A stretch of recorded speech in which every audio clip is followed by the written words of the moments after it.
निश्चित रूप से देखिए, भारतीय जनता पार्टी माननीय नरेंद्र मोदी जी के नेतृत्व में और हमारे यशस्वी प्रधान हमारे मुख्यमंत्री श्री नायब सिंह जी के नेतृत्व में प्रगति कर रही है, तरक्की करती है। और हमारा ये संगठन पर्व चल रहा है और संगठन पर्व में ये है कि सदस्यता अभियान चल रहा है।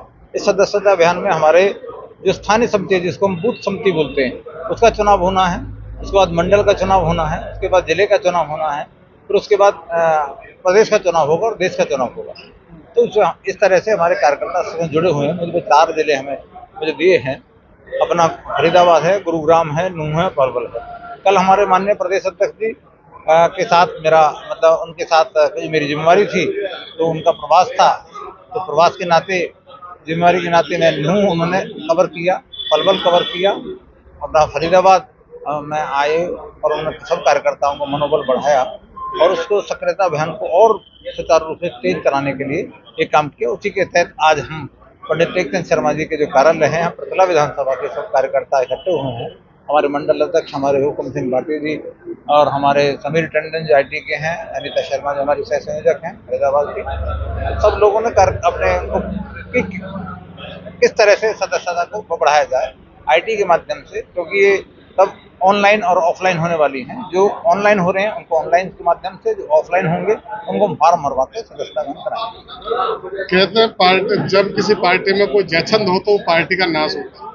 ऐसे में क्या देखते हैं कि भाजपा के जो तमाम बड़े अधिकारी हैं वो पार्टी में जो जयछंद छुपे हुए हैं, क्या उनको भी जो है वो ढूंढने का काम कर रही है सदस्यता के साथ? निश्चित रूप से देखिए, पार्टी देश की सबसे बड़ी पार्टी है, विश्व की सबसे बड़ी पार्टी है। और हमारे माननीय प्रदेश अध्यक्ष जी कल का उनका प्रवास था, तो माननीय प्रदेश अध्यक्ष जी ने कहा कि जिन्होंने पार्टी देखी, जो निष्ठावान कार्यकर्ता हैं, उनको पार्टी के संगठन और सरकार में तवज्जो दी जाएगी। जिन लोगों ने पार्टी के साथ धोखा दिया है, जो पार्टी को अपने मझधार में छोड़कर दूसरे दलों में चल गए, उनकी एंट्री को उन पर रोक लगाई गई कि उनको नहीं लगाया। और पार्टी में ये है कि सब लोग सदस्यता, साधारण सदस्यता सब ग्रहण कर सकते हैं, परंतु पार्टी में दायित्व देना, जो पार्टी के जो काम जिन्होंने काम किया उनको दायित्व मिलेगा और उन्हीं को ही सरकार में मतलब स्थान दिया जाएगा। संगठन और सरकार पृथला के भविष्य को लेकर क्या कहते हैं? निश्चित रूप से संगठन सरकार हमारा एकजुट होकर काम करेगी। और हमारा भारतीय जनता पार्टी की जो बात है, जो हमारा प्रत्याशी होता है, चुनाव प्रत्याशी, वो भी अपना काम करता है, और जो किसी कारण से रह गया तो वो प्रत्याशी भी हमारे प्रत्याशी के रूप में ही हम पार्टी में काम करते हैं और सरकार उनका उसी हिसाब से वो काम कराते हैं। भाटी साहब, लगातार सदस्य बना रही है भाजपा पार्टी, आज देश की सबसे बड़ी पार्टी बनकर सामने आ रही है। किस तरीके देखते हैं, किस तरीके से काम कर रही है पार्टी? देखिए, भारतीय जनता पार्टी दुनिया की सबसे बड़ा राजनीतिक दल है।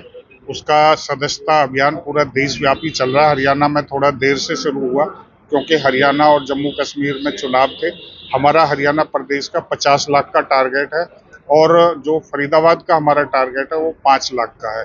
उसी के तहत आज हम अपनी पृथला विधानसभा में माननीय टेकचंद शर्मा जी हमारे यहाँ से प्रत्याशी रहे हैं और पूर्व में भी विधायक रहे हैं। आज उनके कार्यालय पर सभी अपने पृथला विधानसभा के कार्यकर्ताओं को बुलाया गया और बाकायदा मोदी ऐप पर जो उनका वो डाउनलोड कराकर उनको सदस्यता दिलवाई गई।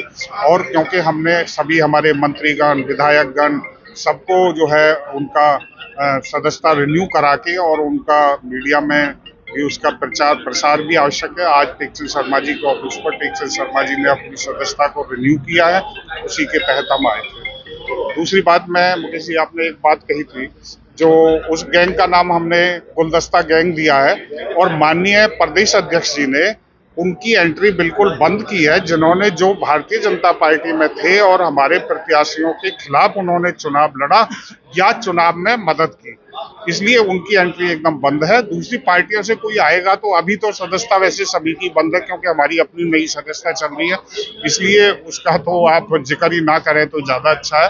दूसरी बात, टेकचंद शर्मा जी हमारे यहाँ से प्रत्याशी रहे हैं। भारतीय जनता पार्टी एक संगठनात्मक और कार्यकर्ताओं की पार्टी है। टेकचंद शर्मा जी पूरे 5 साल विधायक, चाहे चलिए हमने सीट किसी कारणों से गंवाई है, लेकिन टेकचंद शर्मा जी पृथला विधानसभा को लीड करेंगे। इन्हीं की जिस तरह विधायक अपने क्षेत्र का जो विकास के कार्य कराते हैं, टेकचंद शर्मा जी उसी तरह पृथला विधानसभा के सारे विकास कार्यों को पूरे 5 साल तक करें। ये हमारा संगठन कहता है, इस बात को हमारी सरकार कहती है।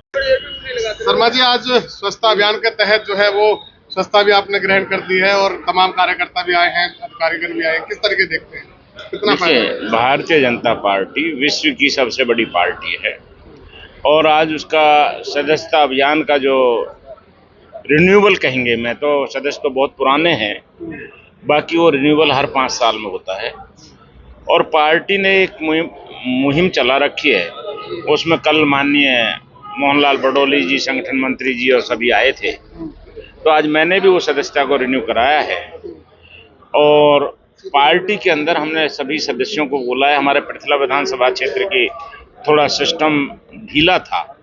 वो ढीला क्यों है कि यहाँ कुछ पलवल में लगता है, कुछ फरीदाबाद में लगता है, कुछ नगर निगम में लगता है, कुछ नगर पालिका में लगता है, कुछ यहाँ के लोग शहर में रहते हैं। वो टेक्निकलिटी थी, वो सारी समझाई हमारे जो समीर टंडन जी, गोपाल शर्मा जी, हुकुम सिंह भाटी जी, अनीता शर्मा जी, ये सभी जो साथी आए थे सीनियर लोग, उन्होंने अपने तरीके से सभी लोगों को समझाया कि उसमें कुछ टेक्निकल दिक्कतें थी और मैं समझता हूं कि पृथला के अंदर पहली बार 50,000 वोट लेना भारतीय जनता पार्टी के लिए ये एक अपने आप में बहुत बड़ा कार्य है और उसको हम आगे बढ़ाएंगे हर हालत में, आगे चल के लोगों की वही सेवा। शर्मा जी, पृथला विधानसभा क्षेत्र में कुछ ऐसे भी लोग हैं जो पहले तो चुनाव से पहले भारतीय जनता पार्टी में थे, फिर निर्दलीय चुनाव लड़ा और उसके बाद चुनाव भी हार गए और अब फिर से कहते हैं कि भारतीय जनता पार्टी के हम सिपाही हैं, बोर्ड तक लगा रखे हैं। आपने कल माननीय मोहनलाल बडोली जी का वक्तव्य सुना होगा, नहीं सुना है तो मैं बता देता हूँ कि अभी हुकुम सिंह भाटी जी और गोपाल शर्मा जी इसके बारे में ज़्यादा बताएंगे। मेरे कहने से तो ऐसा लगता है कि मेरी उनसे ईर्ष्या है। मैं इसलिए बताना चाहता हूँ, भारतीय जनता पार्टी का जिसका कमल का फूल ही मुख्य ध्येय है, वही भारतीय जनता पार्टी में चाहे अंदर रह करके भी किसी ने विरोध किया तो उसके भी खिलाफ कार्रवाई कर रहे हैं और जो बाहर रह करके चुनाव लड़ करके भारतीय जनता पार्टी, देखिए अब जीतने के बाद सब चीज़ें, हर एक को ये लगता है सरकार बन गई तो भाई तुम भारतीय जनता पार्टी की सदस्यता ले लोगे, तो ऐसे नहीं होता है। इसमें बड़ा संगठन का एक अलग तरीके का माहौल है और ये पार्टी हमेशा अपने सिद्धांतों पर चली है और इसी तरीके से हर हिंदुस्तान के अंदर ये राज कर रही है, आगे भी इसी तरीके से करेगी। ये बेकार की बातें, नरगल बातों के लिए हमारे वरिष्ठ नेतागण जो बताएंगे वो ज़्यादा अच्छा है।